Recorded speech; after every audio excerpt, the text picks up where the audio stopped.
Do they serve and protect? I believe that is a $1,000,000 question. Over decades, there has been a vicious act taking place in society threatening the lives of many citizens. Police brutality.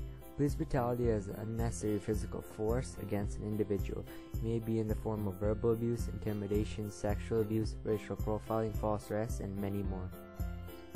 Officers are required to serve and protect the citizens of our country, but in many situations, such as the famous Tom Campin case, officers abuse their given strength. I'm not saying the whole police force is contributing to this horrendous act, but few do, and those few bad eggs give the force a horrible name.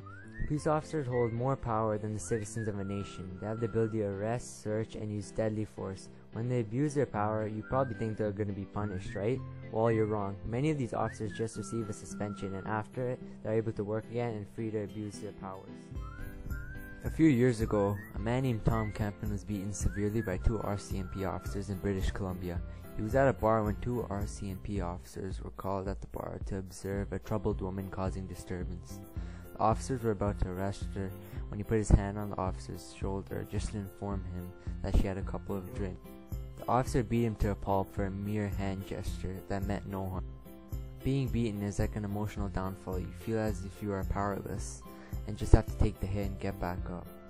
I believe this creates a trust gap between the police and the citizens, which allows individuals to take the law into their own hands, causing the crime rate to increase.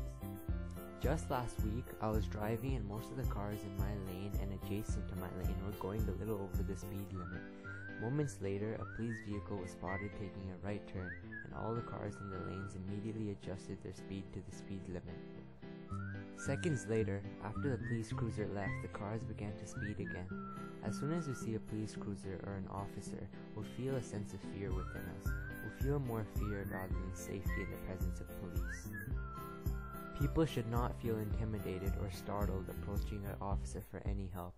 Officers are responsible for looking after us and protecting us. Isn't that what their motto is? To serve and protect? So why should we be frightened? There are many ways you can help, starting off by encouraging others to take a stand when face to face with this hideous crime. When you witness police brutality, the best thing to do is to pull out your phone and videotape, so it's a valid source in court and it shows what clearly happened. Honest individuals that are expected to help us cannot be trusted. Police brutality will always be a problem unless the flaws are healed. The police force requires true, honest men and women that fight injustice.